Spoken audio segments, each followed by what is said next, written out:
Christina here with Posh Pear. I'm going to show you how to do the waterfall braid that I posted on Instagram a couple weeks ago. I got some requests to show you how to do that. It's super easy. It takes less than 5 minutes. If you are not familiar with how to do a French braid, then I recommend getting familiar with that first, especially doing it on yourself because it's a little bit different than doing it on somebody else.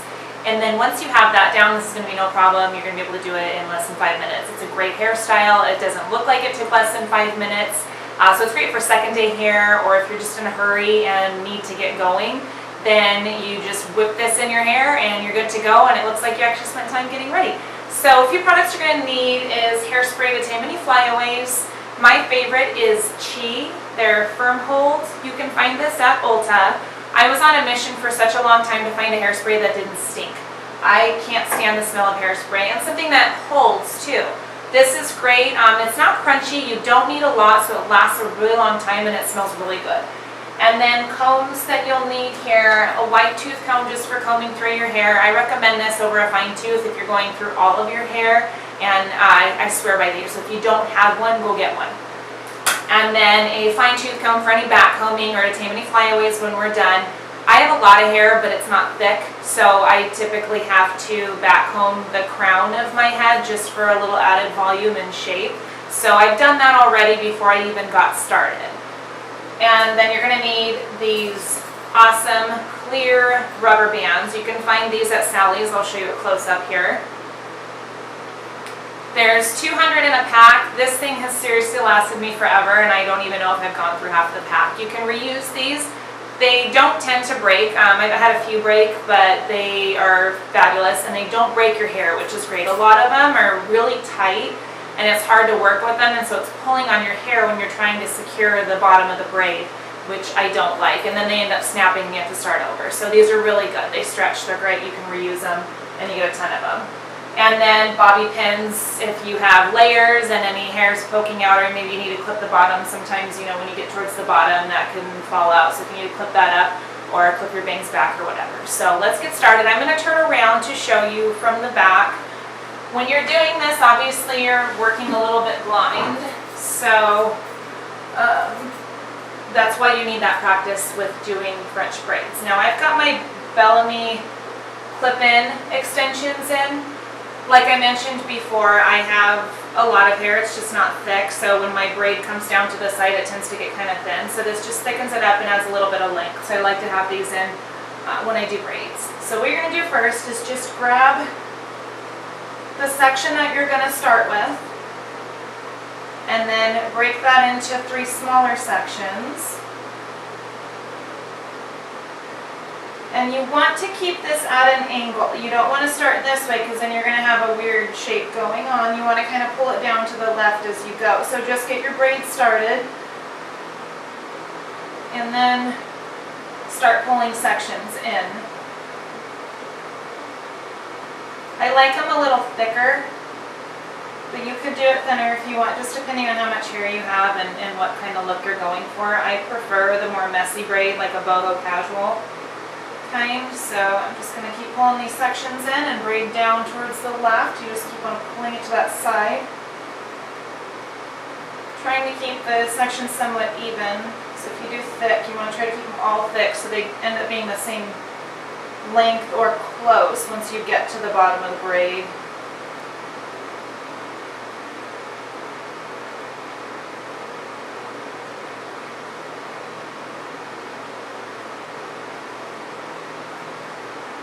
And then the trick too, if you do have clip-in extensions, is obviously to hide the tracks, but you can also do that when you're done and you take a look at it. If there's anything poking out, you can always fix it with that fine tooth comb. Just comb everything kind of over what's poking out. So again, we want to keep this going at a diagonal angle because you want it to fall over your shoulder once you get to the bottom.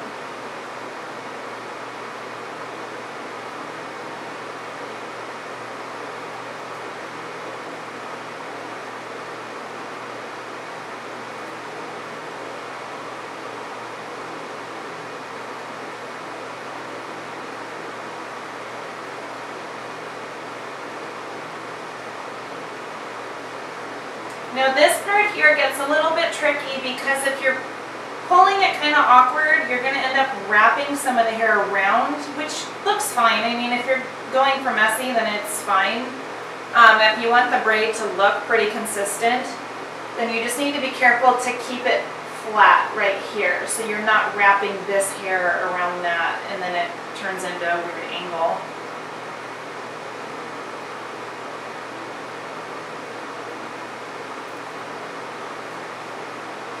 So it does get a little bit tricky down here, and this is too where you want to try to have your hair the same length that you're pulling in for the bottom of the braid.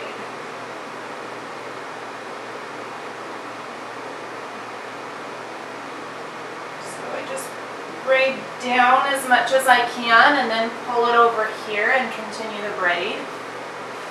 I'll turn a little so you can see. So then you just keep braiding down.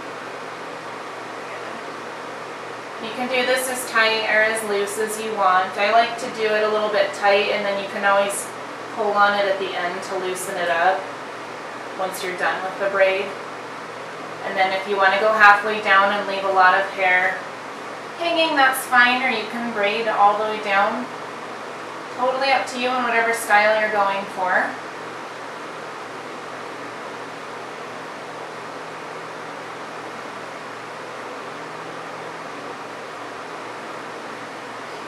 That's about as far as I can go, and then I'm going to grab 2 elastics. I like the little added support just in case. You never know if you've got a busy day or whatever and you're out and about, then you don't want to take a chance at one snapping. Pardon my mouth, that's my third hand when I'm doing my hair.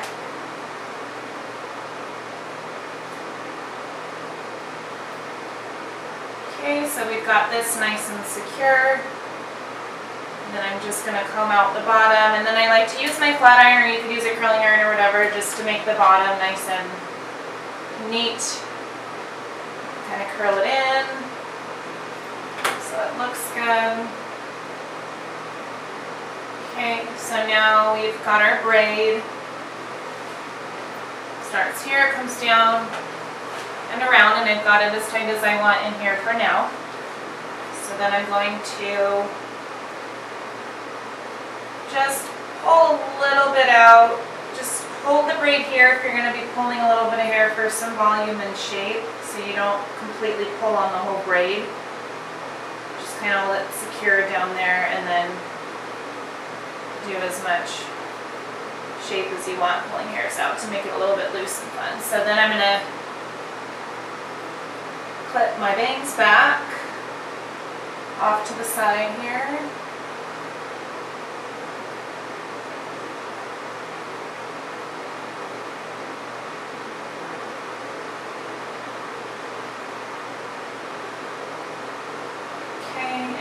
Shape a little bit, and then here if you want to use hairspray to spray down your flyaways or whatever you can. I'm going to check the back and make sure nothing's showing that I don't want showing.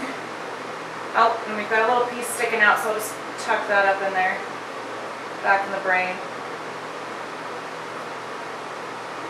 Okay, looks good to me, nothing's showing. And then I'm going to pull this part just a little bit to make it a little bit wider and a little bit messier. But you don't have to. And then we are good to go. So we've got our braid. Hopefully you found this helpful. If you have any questions, don't hesitate to email me. You can go to our contact us section on the blog and send an email through there, which I'll get and respond as soon as I can. Or you could just leave a comment on the blog, and I'll get back to you as quickly as I can. So I really appreciate you guys watching. Hopefully you found this helpful, and it's something that you can get down in no time. It's such a great hairstyle, and hopefully we'll have some more tutorials coming your way soon. Thanks for watching, guys. Bye.